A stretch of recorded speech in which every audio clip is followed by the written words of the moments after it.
Good evening. The Who's today were on at Warwick Farm, and the track was upgraded from a dead 4 to a good 3 after we ran 4 races. Towards the end of the day, I think the pros, it was quite evident in the way, in the runners that they were backing, I think the inside might have become no good, even though we did have a winner earlier on. Melberg sit directly behind the leader on the fence, a 30-to-1 chance, a huge result for the captains. Get right up along the fence and win. But I think towards the end of the day, and most probably right during the day, off the fence was slightly better and got better as the day went on. Well, the rail was 3 metres out, and there was a good breeze, a southeasterly for the first couple of races, and then it eased off a bit, and then it picked up a little bit again, say about race 5, and by the time the last race came along, there was no wind at all. Didn't have earlier on, it didn't even have any effect on the results. The first race, of course, we saw the scratching at the barrier of the favourite, Dana's Best, which kicked out in the barrier, took some skin off, and so forth. And of course, it was a scratching at the barrier. At the time, it was a $1.65 chance. And before the scratching, at top odds, well, on the screen they said 107.6. We only got about 103 in the marketplace. And after the scratching of the favourite, this is what we put up after the scratching, $2.40, the winner, winning on protest, of course, Strike Me Lucky, $4.20 Acropolis, $3.30 Lock Leven, $10 Graffiti, and $21 Dodge That. But there were very few bets laid after the scratching of the favourite, but that's what the betting was. Of course, we did see the protest, which was an obvious protest to be lodged. It's wonderful that we're not allowed to bet on the protests anymore, because I don't know how much I do on them. I would have, of course, bet this protest was dismissed. There were people who were very adamant very early in the piece, without mentioning any names, who said, "Oh no, it will be upheld." Whether that was the view of the Stipes, well, it would be the view of the Stipes before they saw the tape, of course. But how do you know whether they? Well, everyone has their thoughts. The Stipes are the ones who are in charge, and of course they make the decisions, whether they're right or wrong. Well, of course, their decision is final. Reading the steward's report in the first race, like it could be argued, just reading exactly what it says, after taking into account the steward's patrol films and evidence from all parties, the stewards found that approaching the 200-metre mark, Strike Me Lucky established clear running between Acropolis and Lock Leven. Well, you could argue till the cows come home. The Stipes, they say, established clear running. Well, I don't know whether I'm cross-eyed or not. I've got very, very good eyesight. Anyone who wants to test me out, come to the races, and we'll have a competition. But they saw it a different way. They said that the second horse, Strike Me Lucky, had established clear running between Acropolis and Lock Leven. Well, I don't know about that. And then, of course, losing its running. We all know that the second horse should have won the race very easily. The girl, the stewards, after upholding the protest, said that she coming to the 600 metre mark or whatever, she shouldn't have been where she was. She should have got on the back of graffiti and come wide. She would have trotted in. But then they go on and say, does this contradict what they say about the clear running?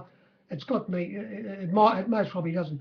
Apprentice A. Murray agreed with the stewards that she had erred in, firstly, not shifting out of the 600 metres to race on the back of graffiti, and secondly, making the home turn, she had made insufficient effort to prevent her mount from improving to the inside of Loch Leven, which then resulted in her mount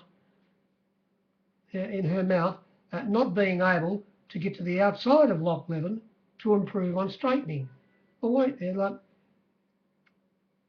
making the home turn, she made insufficient effort to prevent her mount from improving to the inside. Whilst the stewards concerned that whilst the stewards conceded that a run had developed, they conceded, oh yes, there was a run there. Of course there was a run there, but it wasn't. There was a run, but it wasn't a run. Developed between Lachlan and Cross, which had resulted in her obtaining clear running in the early part of the straight. Apprentice Murray was referred to the Apprentices Riding Silks panel under the provisions of Rule so-and-so for remedial training.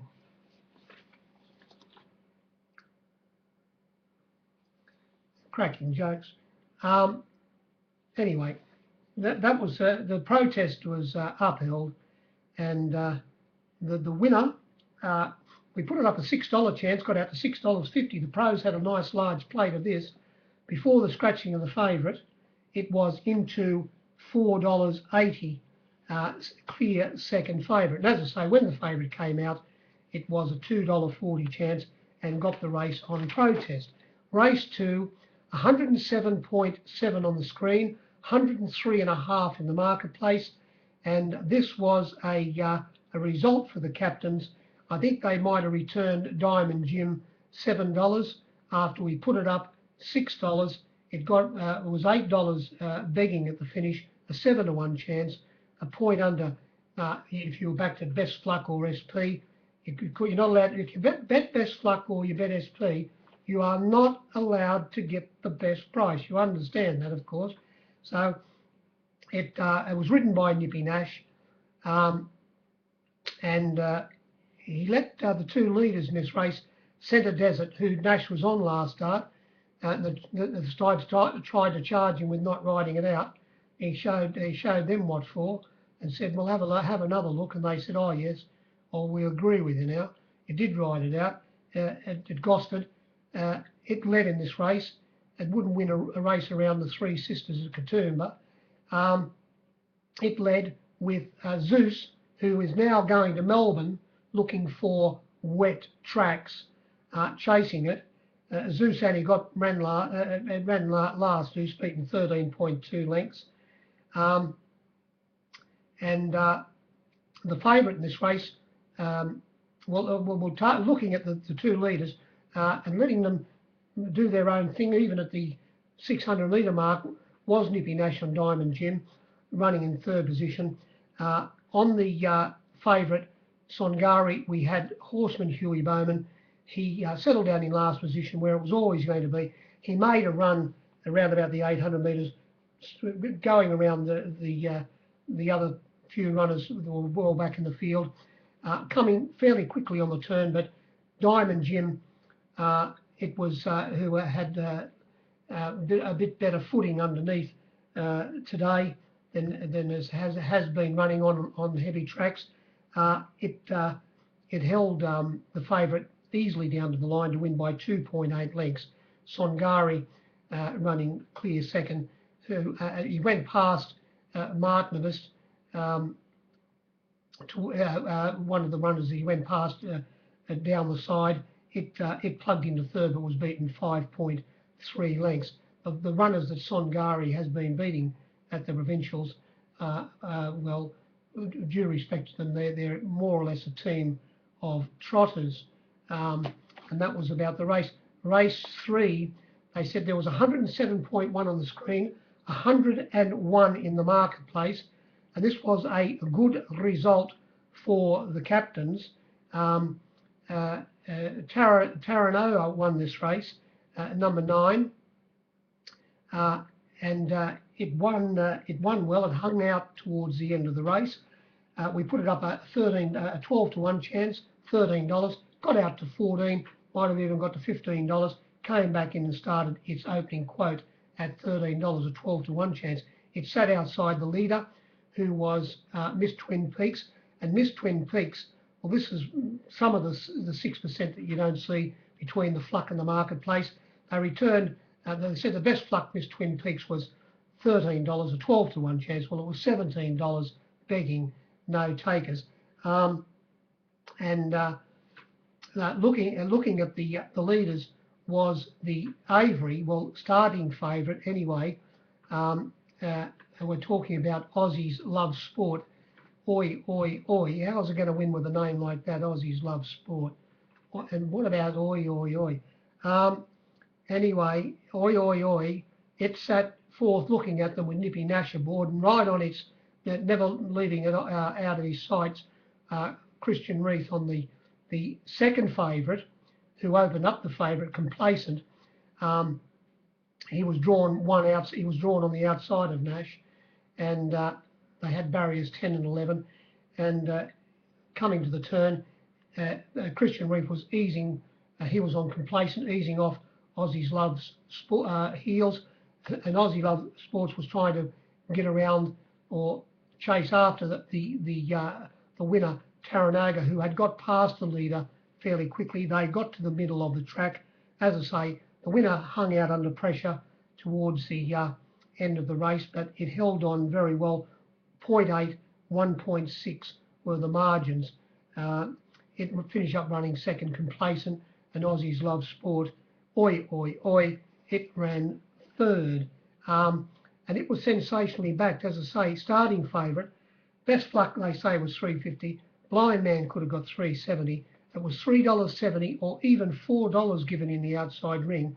Did start $2.60, and whereas Complacent, we put it up the $2.60 favourite, but it got out to, I think they said the best luck was $2.70. Well, there was $3 given and plenty of, well, it started $2.80 without a taker. A result for the captains. We got to race 4. They said there was 102.7 on the screen, 98% in the marketplace, and this was a good result for the bagmen, the satchel swingers, the captains, whatever you want to call them. Talking about Lady, how do you say it, Covo, it led, well, it didn't lead, it led Signorette number 1, who led all the way at Canterbury last start. And the winner, it sat directly behind it on the fence, had barrier 3. And at Kembla, when this runner did win, it had ridden by Chris O'Brien last start. When it did get home, as I say, it got the easiest lead. It was an absolute walking race to the more or less to the turn at Kembla, where it was able to take off and win fairly easily, but it was entitled to the run it had at Kembla. It got a good run again today, and it finished up beating the opening favourite, but not starting favourite. I'm talking about Cloud Valley, who came from just past midfield on the fence, getting off heels before the turn and coming down the outside to just fail by 0.1 of a length. Lady Caravan hanging on, but the fluctuations of the winner, as I say, it was a huge result for the captains. It doubled its opening price. We put it up a $13 chance, 12 to 1, and it was 20. I think there's only returned $20, 19 to 1, but it was $26 begging of the finish, and you couldn't lay a pony to $1. It was $26 unlayable. A very good result for the captains. what was back. Signorette, after opening up $6, got out to 8, back into 7.50. Caesar's Princess, they took 11 and 10 at one stage. Now the opening favourite, Cloud Valley, would have been a result for the captains. It just failed. We put it up $3.50 favourite, and it got out to 5.50, 5-2 to 9-2. Sweet Talking Woman, $6 out to $8 or $8.50, back into $8 or $7.50 at one stage, starting $7. Houston Benefactor, you wouldn't see it, $10 bet, but only started $7.50. This is the runner that started favourite, the runner from Melbourne, Girls on Film. It was $5 out to $6.50, back into $5, starting 4-1 favourite. The next runner, as I said, was the winner, doubled its price, 12 out to 26. Timely Kiss was $10 out to 16. Star of Helicon, very well backed, as much as $17 given, $8.50 SP. 16s into 15-2. Lady Lonro, they took 50s, started 40s, only about 98%, and the winner got the good run, whereas the second horse had to come from past midfield. But by the same token, the winner was on the fence, didn't finish close to the fence in the straight, but was on it. So I suppose if I'm right and saying that the inside was slightly worse, that it might have been a little bit better run than it looked, but it did get a good run, whereas the winner came from well back, needed another stride to get it, and they got away from the others. Sitting in fourth position and running third was Star of Helicon, the well-backed runner, and that was about that race. Race 5, 104.2 on the screen, 99% only in the marketplace, and this runner, well, it didn't leave the fence. It led on the fence Force 1, who was always going to be up near the lead, well, I thought it would lead, and it did. And directly behind it on the fence was the winner, Melberg, who finished up getting inside it after straightening. On there, sitting second outside, there was Fort Sumter. It held on for third, and Force 1, the leader, it did run second. So first, second, and third around the turn here, and two of them were on the fence. So I might be wrong. And the third horse sat outside the leader. They did run first, second, and third. The winner, a great result for the captains, $21 out to 31. Force 1, $10 out to $21. And number 7, Fort Sumter, the third place getter, 15 out to 21, back into 17. Now they all got out. Fort Sumter was backed, but there was a runner, the runner that started favourite in this race. We put them up 5-2 the field, 5-2 a pair, Nadiam's Quest, and also Syncopated. Now Nadiam's Quest quickly got out to, they said $4 was the best luck. I gave $4.20. There was a good bit of it. Got out to $4.20, and at finish up coming and starting only $2.70. It was 13-4, gradually coming in at different stages of the betting, fluctuating. After at one stage, after they took the $4.20, and it was into about $3.40, hard to get, or $3.50, it got back out to $3.60, and then came back in to gradually, very well back to the finish, to start $2.70 only. You couldn't get $2.80 on the ground, whereas the opening equal favourite, Syncopated, it literally didn't have a price. It went from $3.50, easing in the market very, very alarmingly towards the end of betting, out to, I think they returned at $5.50. You couldn't give it away at $6. It was very disappointing. The rider said filled up with speedy cuts. And the favourite, also extremely disappointing. Nippy Nash was aboard. Nash said that the runner, it didn't travel at any stage during the race. The vet couldn't find anything wrong with it. He said it was a bit of a difficult ride, and stepping it up from today's 1,100 to 1,200 metres next start, you might see an improvement. But on today's run, well, you'd have to know what you were doing before you came into it. That was one of the reasons it firmed so much, the winner, because Syncopated didn't have a price. And the third favourite in this race, it more or less, although I had to reach for it to get it to 650 before I laid it towards the end of betting, Efferol, number 11. We put it up the $4 3-to-1 bar the pair, clear third favourite, but it kept on easing in the market. And as I say, towards the end of betting, I got down to $6.50 to get 1,000 out of it. One started towards the end of betting 5.5 for one, but it did start $6 begging. The figures were no good. As I say, we only bet 99.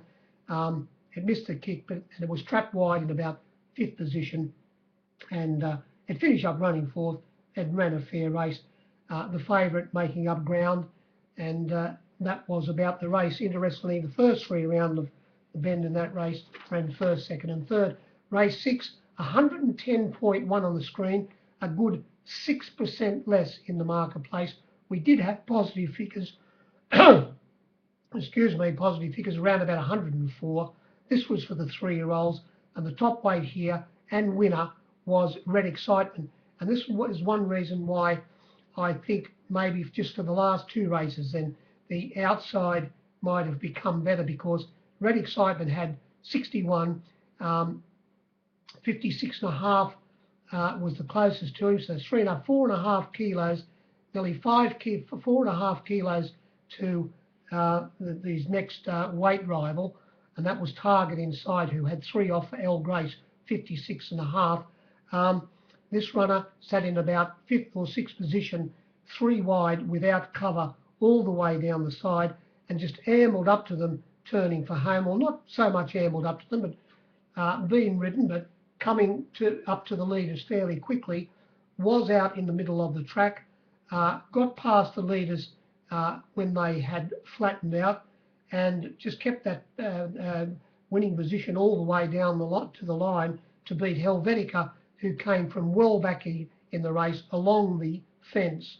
So I might be having myself on saying the fence was no good, beaten 1 length. It ran on fairly well, which it always does. The winner, we put it up an $8 chance, 7-to-1, and we quickly reached for it out to, I don't know why, I gave $10, but I did, out to as much as $10, a 9-to-1 chance. It was into 750 at one stage, 13-to-2, but it got back out to start around about at least a $9 chance at the end of betting without any takers. But as I say, at one stage of the betting, you could lay it for whatever you wanted. Target in sight, we put it up the $4.60 favourite. It got out to as much as $6.50, started 6, more or less friendless in the betting. There were a few other runners back. Lansdowne Road, very well back from $21 into 16. Slippery Moss, they took 11 and 12, started $10. Paso del Prado, well, we saw it at Randwick or at Canterbury last start, and we saw it the start before that, where it was held up both times, or at least last start at Canterbury, lost all of its momentum. Well, today, from barrier 4, ridden by Horseman Bowman, it settled back in about 4th last position on the fence. Huey eased off heels before the turn, and while he was doing that, no splits appeared. He was looking for one as he was easing. Every time he eased off a runner's heels, is a split going to come? No, it isn't. Is a split going to come when I ease off this one's heel? No, it's not. He finished up. It wasn't until the 100-metre mark where he had eased off heels right to the outside. It started to accelerate, and of course it came down the outside. It was beaten around about 3 lengths, making up lots of ground. But the race was over when it was getting clear. The winner had got clear at the 100-metre mark. The judge was more or less putting number 1 in the frame when Paso del Prado was getting clear. But these sort of runners, they'll drive you mad, runners that get held up. You'll want to be on them next start, and they haven't got a good record. Running 3rd in this race was Talent, who we had to get out to $10 and $9.50 before we could lay it. We put it up a $7, $7.50 chance, a 13-2 chance, got out to, as I say, not $10, but it only started about a it was into $9, 9 into 8. It ran third after sitting in about 7th position, coming between runners, but having every possible chance. The winner was a very good win, as I say, gave plenty of weight away to the other 3-year-olds and sat wide in the run. Paso del Prado, of course, should have finished closer. We get to race 7, 108.7 on the screen, without going through the, well, there was only about 102 in the marketplace. $4.20 best luck number 1, inside job. There was $4.40 on the fence, plenty of $4.60 in the other. Might have even bet $4.60 on the fence.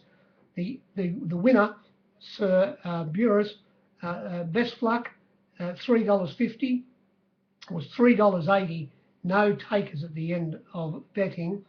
The next runner, Hort Normandy, went from 30 out to 40, 40 out to 200 Moonstones. Smart Patrol, $8.50 out to 11, back into 10. Mezzanotte, 15 into 13, back out to 14 or 15. Electrician, well, they only returned at 11 or 2. It was $8 on my board and other boards on the fence. I don't know how they got that SP, but as much as $13 bet Electrician. I bet 13, starting $8, so it was 12s into 7s. Kimberly Kidd, 12 out to 21. Number 12, we had Our Brighter Star, 10 out to 15, 14. Number 13 was Parramatta or Patamata, $10 out to 17, back into 15. Elusive Diva, 11 out to $18, $17, and 30 out to 51, Urania Crown. Does this make you think the inside was a little bit affected coming to the last race? We had Inside Job, who started favourite. No, the winner started favourite. No, I'm going bananas. Inside Job did start favourite at around about the $3.70 mark, very hard to get, whereas the winner, as I say, was Sir Burris, $3.80, begging at the finish, so it didn't start favourite. Now, leading in this race was Electrician, the well-back runner. On its inside, trying to hunt up all the way, Our Brighter Star. On its outside, we had Smart Patrol, who finished up running second, only beaten 0.2 of a length. And then back closer to the fence was Inside Job, clear running all the way along the fence. He wanted to hang out on his rider in the straight. The vet said he pulled up with a poor recovery rate, copped a little bit of a check, but no, it was never going to win after straightening. Whereas the winner, Sir Burris, settled down in second last position, and it came widest on the turn, ridden by Nippy Nash, sealing the, of course, it had won before this, the Jockeys Premiership, coming wide on the turn, making a big, long, searching run, came very quickly. You could see it coming to the turn, joined them halfway up the straight, and as I say, it beat Smart Patrol by 0.2, 1.2 lengths away. In third position, making up a lot of ground, was Kimberly Kidd, straight through the Comic Cuts, straight through the High Diddle Diddle from fourth last position, beaten 1.2 lengths, as I say. The winner, it was a good win. Maybe its win, if the inside was by the last race a little bit worse, it most probably wasn't as good a win, because it might have been in the best section of the ground. I'll have to watch the tape again to make up my mind when I come to pricing these runners.